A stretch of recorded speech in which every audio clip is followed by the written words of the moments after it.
المس من المقدس هو المس من ذاكرة الأولين.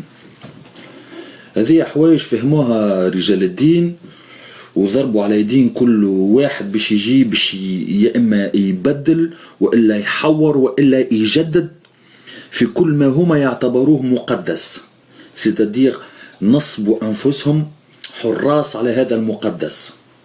يا زبي نشوف في تونس في هالعيد الهابي بيرث داي متاع محمد ناس دافع 300 مليون باش يعملوا ربع سيدا كبير يدخلوا كتاب جينيس للأرقام القياسية. تعرف نسميه هذا لو ساندروم دو ستوكهولم.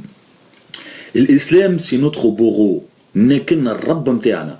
الفقر والهم والميزيريا اليوم والجهل والزبي جاي منها الإسلام، وباش يزيدوا أكثر ينكلوا على هالشعب باش يقولوا وعدبوه زادوا جابوا شعرتين من شعر الراس محمد.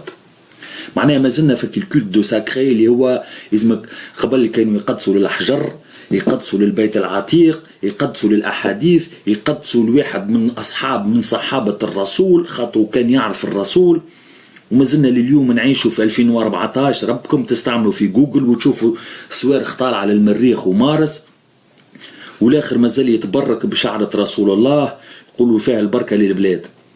تو شعر رسول الله معناها باش يمسح معناها الفقر والميزيريا اللي في تونس اللي تشوف فيه في التلفز وتشوفوا الناس تعيش في الاكواخ وناس تمشي تقرا في المكاتب وليدات صغار توانسه ربكم وساقيه محفايه، وانت جايب شعره هك وعامل له عصيده من غادي ب 300 مليون.